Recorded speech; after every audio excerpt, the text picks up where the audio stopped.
Good afternoon. It's my pleasure to be here to introduce our speakers. My name is Jonathan Jarvis. I'm also from Edmonton, Alberta, Canada. Exciting to see someone else from there. I'm an assistant professor of sociology at BYU. I'm also affiliated with Canadian Studies and Asian Studies.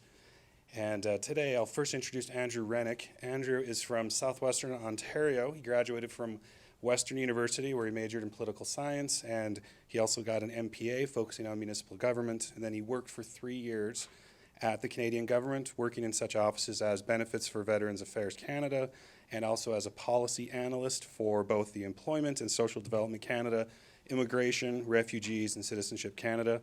He's currently a second-year Master of Social Work student with a particular interest in trauma treatment, and he's interned recently as a therapist in the Draper Prison and working with adults on the autism spectrum and other social learning differences at Scenic View Academy. And his wife, Katie Paxman, is a professor of philosophy here at BYU. And our other presenter is Kevin Shafer, who is an associate professor of sociology and also the Canadian Studies coordinator at BYU. He received his PhD in 2009 from The Ohio State University, and Kevin's research focuses primarily on father involvement, mental health, and the impact of both of these things on families and children. Kevin's the principal investigator of a number of studies, the New Directions of American Dad study, the Survey of Canadian Fathers, and also its companion data set in the United States.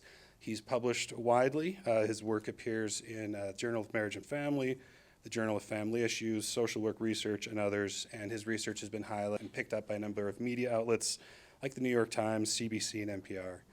So it's a great pleasure to have both of these people come speak today. Please join me in welcoming Kevin Shafer and Andrew Renick.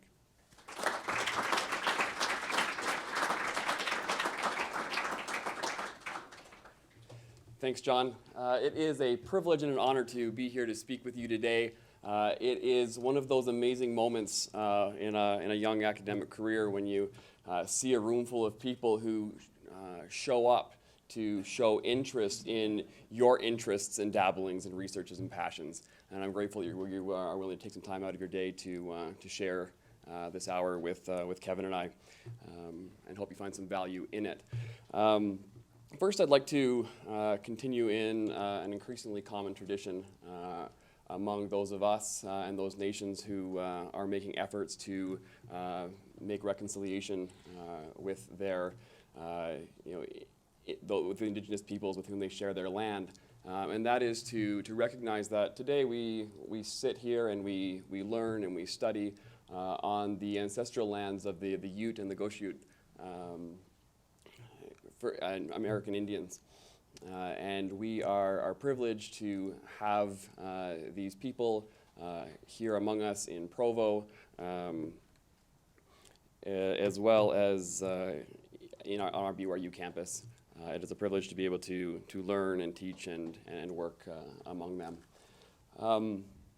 I do want to start off with the disclaimer. I personally do not claim any Indigenous heritage, nor do I consider myself a foremost expert in any way, and will do my best to be sensitive to those things of cultural and social importance to these people, but certainly do not pretend to be more than I am or to speak on their behalf. So to jump in, this is going to go. Well, let me give you a little bit of background first. I don't know how familiar any of you are with some just basic terminology of how we refer to Native Americans in Canada. In Canada, we'll talk about Indigenous peoples being a part of or understood to be part of 3 distinct groups. Of course, there are many distinct nations across the territory, but typically we talk about 3 groups. Talk about the Inuit, those who traditionally live in Canada's Arctic lands, and I assume we'll also extend that to U.S. Arctic land as well. We also talk about the Métis, who are live in kind of eastern Canadian plains, traditionally who are the descendants of settlers and and the Indigenous people that they married and began a people with. And thirdly, and kind of all the remaining groups typically are understood to fall within the term of First Nations. So you may hear some of those terms thrown around today. Just want to make sure you have a basic understanding of who's being referred to when.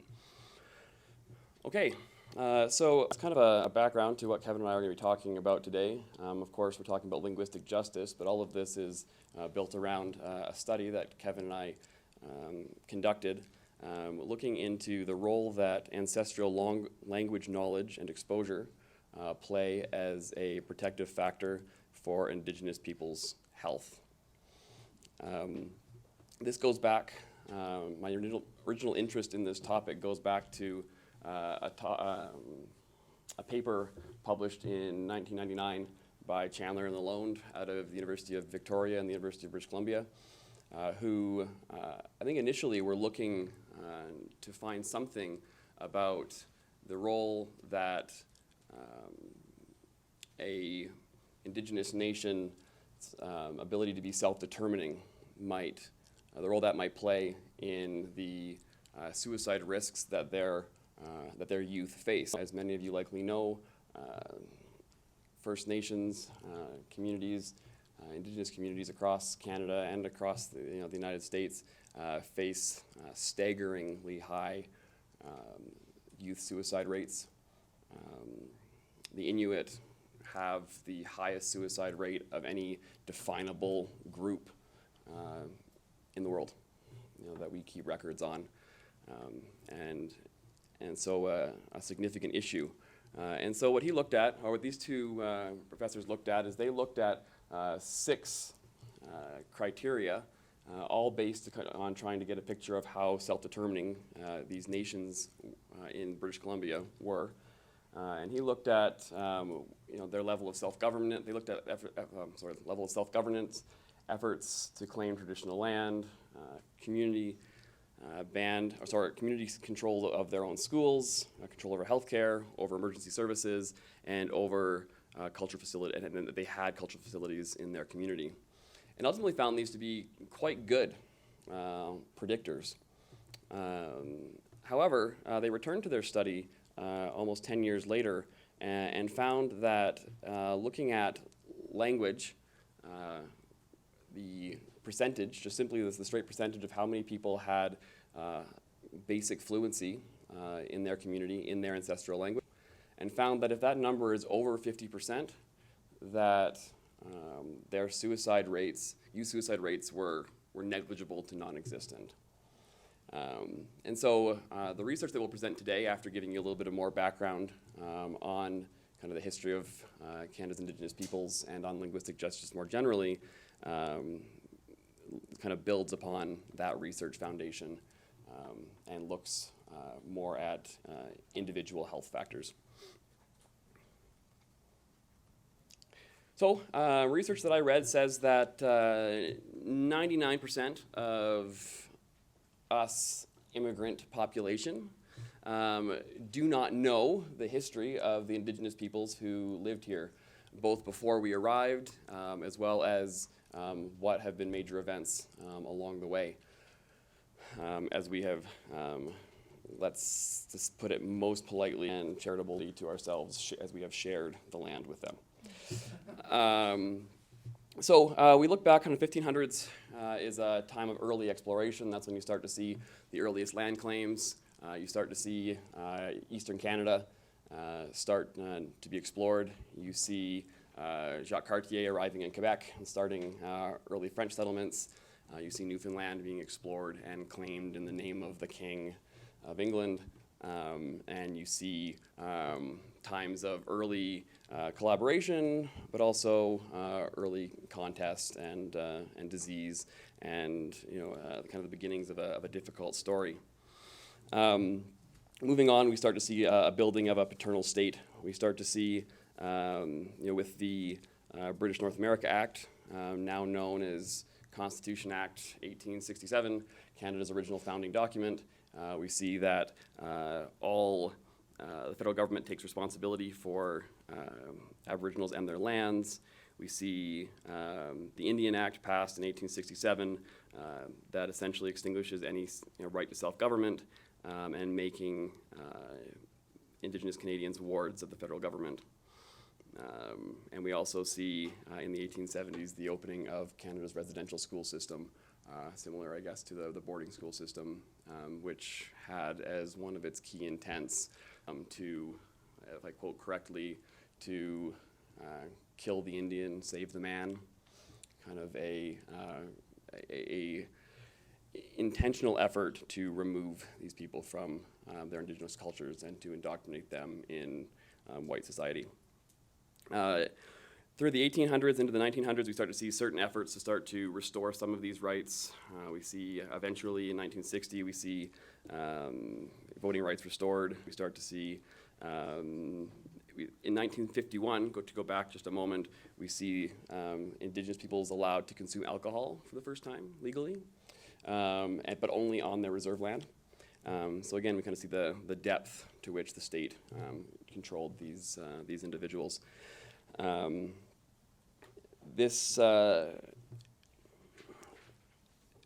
then into the 90s and 2000s, we start to see land claims finally being recognized, the official apologies, and we eventually see the Truth and Reconciliation Commission beginning formal efforts to make restorative steps between Canada's three founding peoples, English, French, and Indigenous people. All right, so let's jump into linguistic justice now that you have a little bit of background about the people we're talking about.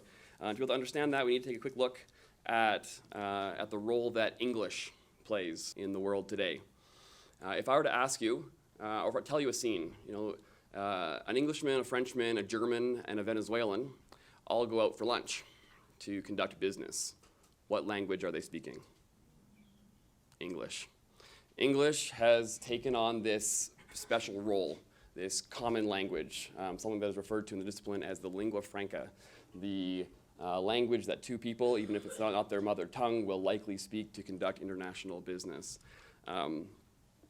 And this, of course, when suddenly you give primacy to one language over another, you start to introduce a number of social justice, distributive justice concerns that become the concern of linguistic justice.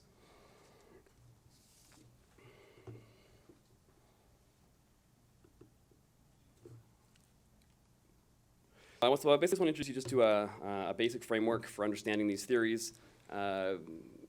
These won't seem unfamiliar to you if you have a basic background in social justice theory. These will become quite familiar concepts as I unpack them in kind of a brief form for you.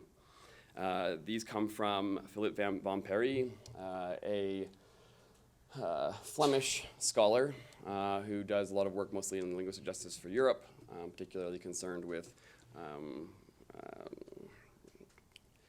battles, shall we say, between French and Flemish-speaking individuals in Belgium. But he conceptualizes linguistic justice in three ways. The first is linguistic justice as fair cooperation, then as equal opportunity, and then as parity of esteem. Let me unpack these briefly for you. So linguistic justice as equal opportunity. As fair cooperation. Let's do this first.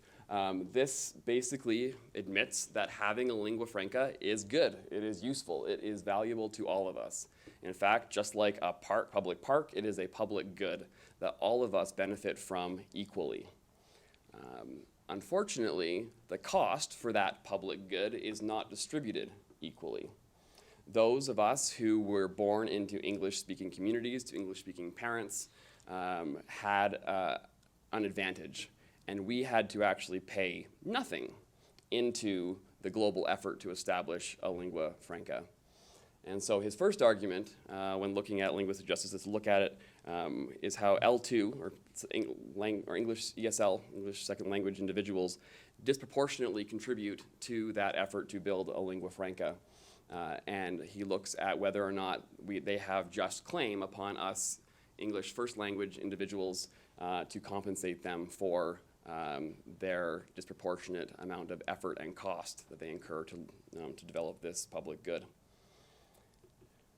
The second conception of linguistic justice that Mr. Von Perry introduced us to is justice as equal opportunity.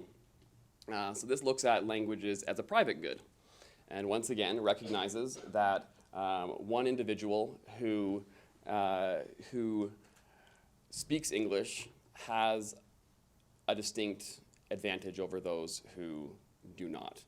That people inherit a certain benefit at birth that is of unequal value and is unequally shared across the world, and looks at what value there is or what efforts ought to be made to kind of distribute distributive justice efforts to share those and that access to opportunity more equally. So these first two are kind of founded on a kind of egalitarian distributive justice principle of fairness and equality. The third one, and perhaps where we're most concerned with today, is this picture of in social justice as parity of esteem. And this is where you get into what you might be more familiar with when talking about social justice issues.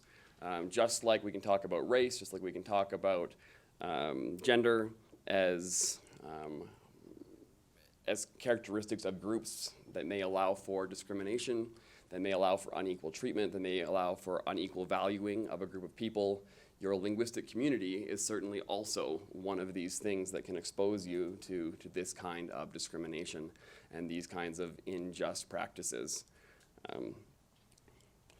So to kind of transition then into kind of what we want to talk about as far as our actual research study is basically this finding, perhaps what is self-evident first is that, by looking solely at fair cooperation and public good, fair cooperation and equal opportunity, we've missed the mark. We've all said, you know what, if we, on our own dime, we're going to teach all of the, Indigenous peoples of Canada to speak English. We're teaching English culture, and we are going to dismantle these injustices that they face. And this is a very generous way of looking at what was done during this time period, but has missed the mark. And what our research directly talks about and provides evidence for is that by ignoring the parity of esteem issues, we have caused real harm, or at least these people experience real harm to their physical and mental health. And with that, I'll pass the time over to Dr. Shafer, who will take you through some of our findings.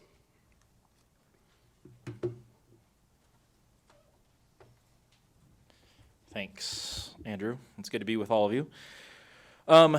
So the concept that we're talking about here, this is sort of our model. So we think of language as a marker of cultural identification and preservation. So Indigenous peoples who can speak their native language have stronger connection to their culture and are preserving their culture at higher rates than those individuals who don't have that connection, who aren't speaking their native language, which as a result produces a strong self-identity in those individuals. So if a group is maintaining itself within society, then self-esteem and self-efficacy exist, which are protective factors for one's health. So we know across numerous studies that one of the reasons why any group of marginalized people tend to be less healthy than individuals who are not marginalized is because of that marginalization itself. So Indigenous peoples in the United States and Indigenous peoples in Canada are less healthy in part because of a historical trauma that has taken place. And as a result, that influences their health as well, right? So this model doesn't just apply to Indigenous individuals. It may apply to any group of individuals that's marginalized within a society, which is a point that we'll come back to when we talk about the discussion and conclusion to our results. So to give you didn't know you were also attending a stats lecture today and a methods lecture, but you are. That's what happens when a sociologist gets up and talks about anything. So we use data that's collected from Statistics Canada, which is a nationally representative survey of Indigenous peoples in Canada. So it was collected in 2012. They're currently collecting a new sample as we speak, which should be available sometime soon. And because we're talking about health measures, we are limiting the people we're talking about to those aged 15 and older. Particularly when it gets to mental health. Mental health is just an incredibly difficult thing to measure in young people, particularly because they're not particularly good at expressing their feelings, or they're actually super good at expressing their feelings. They're just really mixed, and we don't actually know what the cause of those things are often. But it leaves us about 15,000 individuals that we're talking about, so it's a pretty substantial sample size. And when we're talking about Indigenous people, this is an amazingly large sample. We're going to present information on 4 measures here. So one is what sociologists call global health. So this is a question that says, on how would you describe your health? Is it excellent? Is it good? Is it average? Is it poor? And this measure is actually a really, really good measure of health.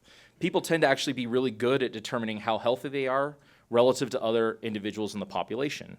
And so this correlates with all kinds of diseases and infirmities, right? So we know, for example, individuals who are diabetic or who are cancer survivors, et cetera, are more likely to indicate that they're less healthy than individuals who don't have those kinds of chronic conditions. We're also going to look at 3 measures of mental health in particular. So whether that person has ever been diagnosed with anxiety, whether they've experienced suicidal ideation. As Andrew pointed out, there's a suicide crisis among Indigenous peoples, not just in Canada, but across the world. And then a basic measure of psychological distress, and you can think of that as things like depression, anxiety, stress, etc. So we're going to look at 3 measures in particular here. One is how much language ability does the individual have, right? And so they could have no ability whatsoever, so they don't understand the language at all. They have the ability to understand the language but not speak it. And then the highest level of ability would be the ability to understand and speak. We're also going to look at exposure to the language. So were they never exposed to their native language? Was it limited only to the home, limited only to the public sphere, or were they exposed to it, meaning they got it at home and in school, cultural centers, et cetera? And then how important it is to them that they speak their native language. And then there's a bunch of control measures in this model as well, because there's lots of things that could go into health disparities, right? So we know that lower income individuals are more unhealthy than higher income individuals. We know that married individuals are healthier than people who are unmarried, et cetera, et cetera. Okay, so just to give you a picture of what we're talking about. So how much ability do Aboriginal peoples in Canada have in terms of their language? And I've split it out here by identity. So the red bars are First Nations, the blue bars are Métis, and the yellow bars are Inuit. And what you see is that Métis and First Nations peoples are not particularly well connected to their Indigenous languages. In fact, only 15% of First Nations peoples and 7% of Métis have the ability to understand and speak an Aboriginal language. By comparison, Inuits are incredibly well connected to their language, in part because of geographical location. The vast majority of Inuit people live in the Yukon, Northwest Territories, and Nunavut, and all those governments conduct their business in Inuit languages, for example, whereas other provinces in Canada do not, right? They're either conducting their business in English or French or both, sort of depending on where you're at. In terms of exposure, we see a very similar story, right? So First Nations and Métis people are often not exposed to their own language or to their language. In fact, Métis people, the majority of Métis, have no exposure to an Aboriginal language, whereas the modal category for First Nations people is also no exposure. Again, Inuit people experience broad exposure to their Indigenous languages. And looking at importance, it sort of follows the exact same pattern, right? So though we see, sort of a more even distribution among First Nations and Métis people, whereas Aboriginal language is incredibly important to Inuit peoples in Canada. So looking at this, and the results are a little bit weird just based on how things are measured. So what I've done is highlighted the things that we should think about. Green means good, red means bad on here. So as these numbers get higher, that means that it's positive, right? So anything above 1 here is a positive score. Anything below 1 is a negative score. If it has stars, it's also sort of an astronomer thing. We stargaze a lot in sociology. That means it's really, really important, right? So here we see that exposure is significant and has a positive effect on one's global health, particularly a broad exposure to Indigenous language, and that individuals who place high importance on their Indigenous language also report that they're healthier on average. If we turn to anxiety, we see, again, that individual here below 1 is good, right? Which means that you have not been diagnosed with an anxiety disorder. And so the ability to speak and understand and broad exposure, again, shows that they're positive. Meanwhile, language importance here actually has a poor effect on anxiety, right? So individuals who place high importance on speaking an Indigenous language are more likely to be diagnosed with an anxiety disorder than people who place low importance on it. And we think that the reason for this is that individuals who place high importance on those things are probably well aware of the discrimination and marginalization that they're experiencing within society, right? And that awareness can have a negative impact on your health, right? So we know, for example, from research in the United States, that individuals of African descent in the United States experience more health problems when they're aware of racism around them. And we think the same process is working here. In terms of suicidal ideation, again, we see a similar pattern. We think, again, the language ability and language importance play that exact same role, right? It's an awareness of your marginalization within society. Meanwhile, again, language exposure is protective. And if we look at distress, again, language exposure is a protective factor as well, right? So what I want to point out here is across the board, broad exposure to one's Indigenous language is protective for all 4 of our outcomes, right? So a global measure of physical health and then 3 measures of mental health issues, common mental health issues, especially among Indigenous peoples. And so that raises, I think, potentially important questions. There we go. You're a professor when you have to click the thing multiple times because you don't understand technology. It's something about having a PhD, just ability to use these things goes away. So I think this exposure story is an important one, particularly when we think about linguistic justice, as Andrew spoke about.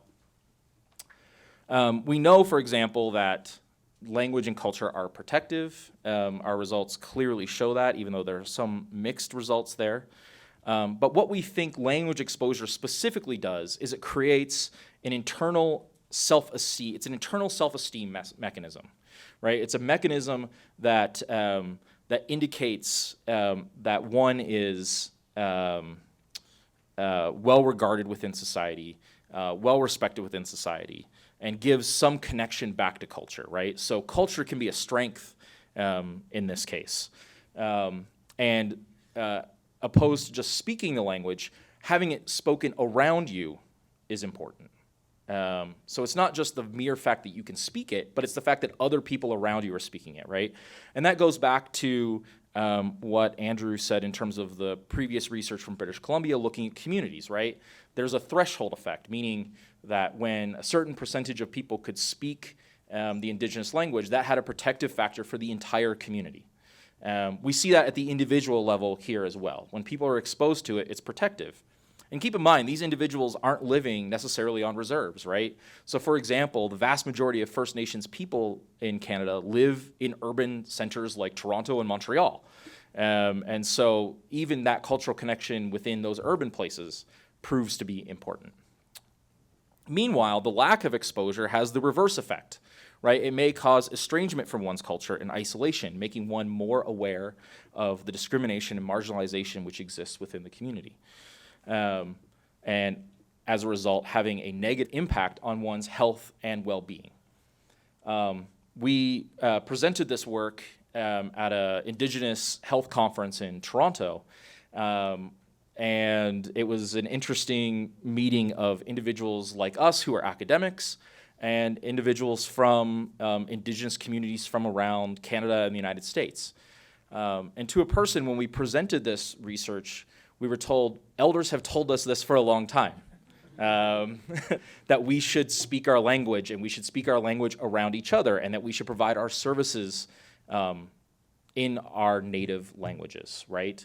And there are concerted efforts in some provinces to make those services available in Indigenous languages, though some provinces are doing better than others.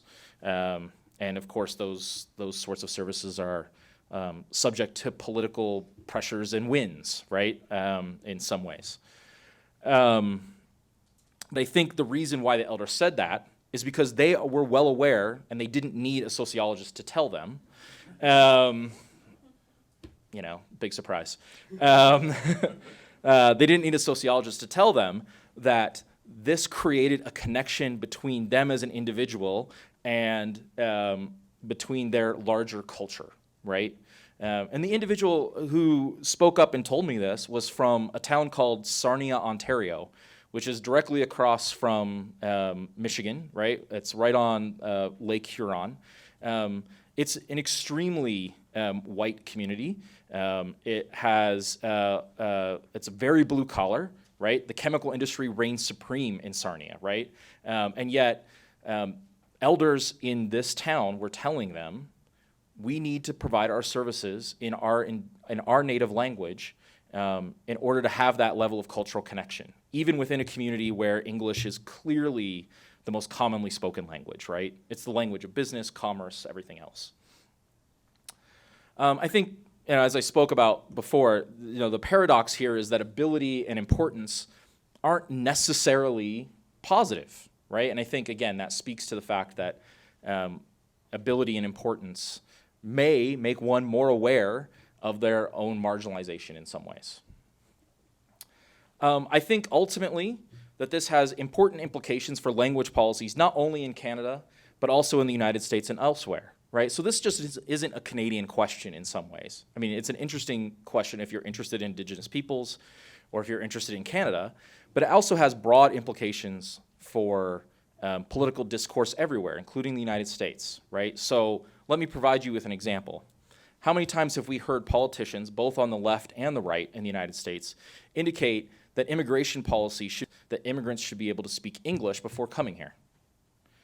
What does that do to individuals who are immigrants in the United States, right? Does that remove them from their culture? Are we putting immigrants at risk when we ask them to do that and to give up their native language, right? And importantly, particularly the United States does not have an official language, right? On purpose. From its founding, this was considered a melting pot where diverse peoples could come, right? Sort of interestingly, one group of diverse peoples that were not welcome were the people that were here when we got here. But nevertheless, we purposely don't make English our official language in the United States, right? Even though it's the common language among us. And so I think the question is, if we ask those things, if that's where our political discourse is, are we marginalizing individuals as opposed to bringing them into the fold because we're asking them to give up their language, right? We don't often think about language as an issue of justice, but I hope if we did anything today, we convinced you that it is, and it's a broader issue than just among Indigenous peoples north of the border, right? It's an issue that virtually every country in the world faces.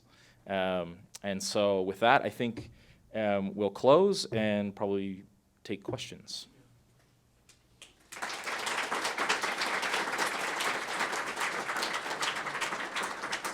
All right, thank you very much, Andrew and Kevin. Very interesting presentation.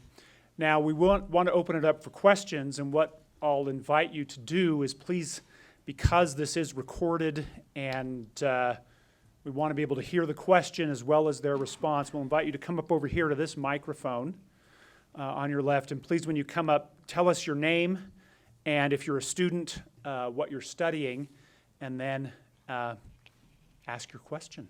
And I'm sure that our presenters will be very happy to respond. So who will be brave? Yeah, so please, you need to go over there.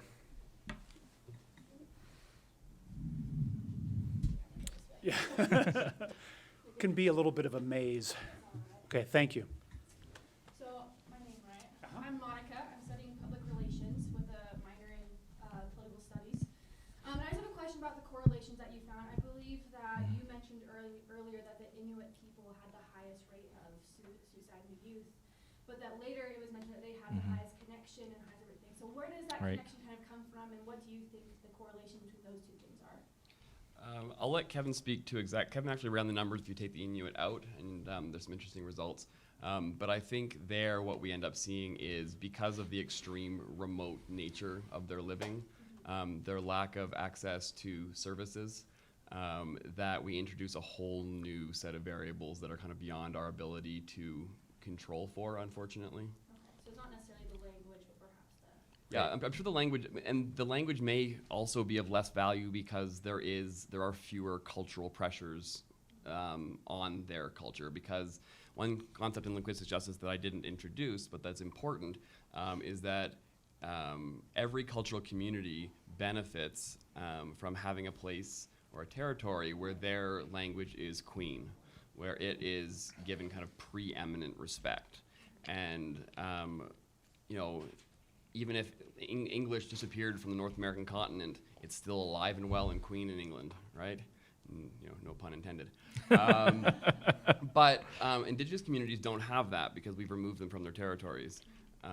And so, but for the Indigenous people, there's not a whole lot of pressure. So I wonder if that also may mean that this is less relevant for them. I don't know. Yeah, so I think to speak to your question in terms of just the numbers, when you look at the effects just among First Nations and Métis people, the effects are actually much stronger. If you look at, particularly when you look at exposure, those numbers become much stronger and the factors become far more protective. To piggyback off of what Andrew said, I think not only the remoteness and the lack of services in northern Canada is an issue, but also who's providing those services, right? And we know that Indigenous peoples in Canada have significant lack of access to things like education, and healthcare services are provided by those who are highly educated. Those sorts of marginalizing and discriminatory factors, I think, play a role. So they may speak their language, but their service providers may not. And there can be a real problem with that, right? So anyone who's ever tried to describe their feelings in not their native language can tell you how difficult it is, right? So I know language really, really well, but the ability to actually explain to you what my feelings are is actually really, really difficult, right? Because they're culturally defined in some ways. We have words that mean, certain things. It's like, if you translate common depression scales, right? Like one thing that we use in the United States is, I'm feeling blue, right? That makes no sense in Spanish, right? So those sorts of things I think are important to also consider there as well.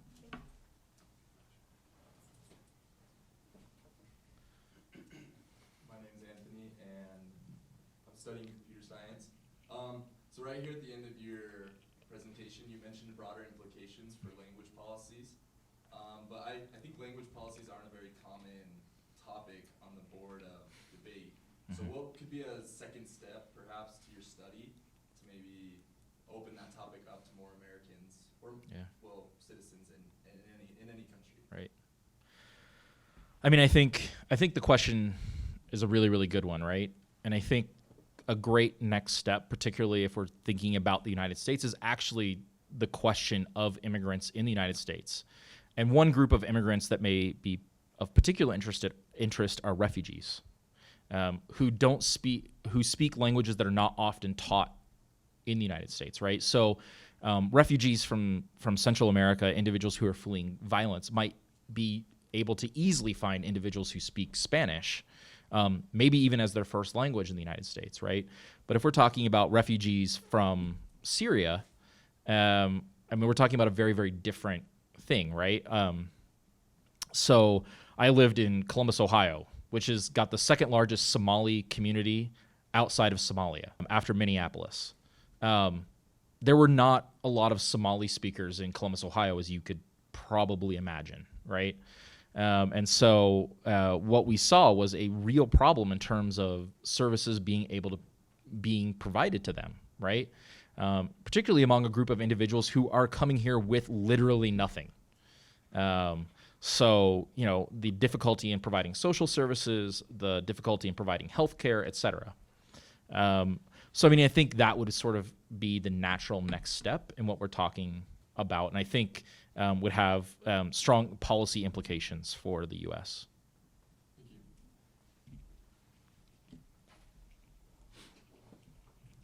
Hi, my name is Caleb Bruce. I'm studying information systems. I actually read an article recently that talked about the death of languages. I'm sure you know it's a huge global problem, and the thing is, a lot of these communities get so small and marginalized that it's really just a matter of time before their language dies. There is no realistically preserving the language for a long time. Do you think with the Aboriginal people in Canada that it is realistic to preserve their languages in the long term, or it's kind of a losing battle with the pressure from English and French? The answer, I think, is going to be some yes and some no. I think it's probably reasonable to think that Cree is an entirely in Canada. Inuktitut, the language of the Inuit, is viable, and there's going to be others. That said, any real hope of having the same kind of tapestry of linguistic and cultural diversity that once kind of covered, Canadian and North American landscapes is likely unreasonable. That said, we have kind of started to hint at perhaps what the real issues here are, and they are parity of esteem, and they are of valuing of cultures. And so, you and I might not be able to figure out exactly how this might look and how we might achieve those ends. But I think by being willing to use, our resources and coming to to be, of support, or offering, these resources and supports and recognition to the communities that do remain, we can start to figure out what next steps are before it really is too late to have any kind of linguistic preservation. Even just as a community of of Anglophones, even us, going so far as being willing to make a statement of recognition that we value linguistic diversity, is an important beginning step.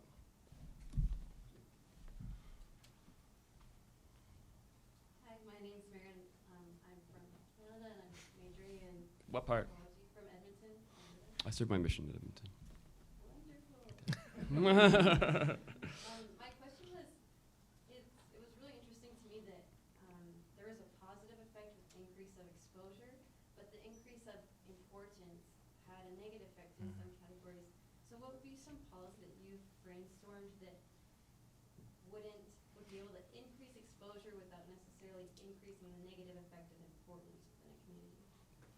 I'll pass this over to Kevin to speak to after, but for example, I think we can take the lead from what Indigenous communities have already tried to do. I mean, friendship centers are a big deal for a lot of these communities, places where they have, where they can go, where they can speak their language, where they can practice their traditions, and where they can kind of have that small, little building, where their language and culture is queen. I think that's something that is valuable. I don't know that we necessarily want to, I don't know if the best avenue is, online independent study courses, because ultimately we need to find a way to nurture communities and groups rather than simply just giving a skill set, a raw skill. Because it's not just this skill that's protective, it's this broader sense of a valuable, well-regarded community that I belong to, and that is part of my identity. Yeah, I mean, I think that's well said. The one thing that I would just add to it is, I think there's a lot of importance about these decisions not being made by a bunch of white dudes.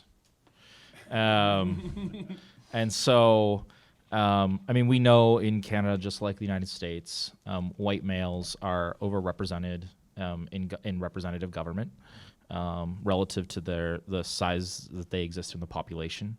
I think we need to listen to what Indigenous peoples or any marginalized peoples want and are asking for, and how best they think they can preserve their language, and how best they can reap the benefits of that connectivity. Well said. Yeah, thank you. I'm afraid our time is up, so we'll have to leave it there. I'm sure our presenters would be happy to ask any further questions if you wanted to come up and ask them directly afterwards. But please join me again in thanking them one more time for a fascinating discussion.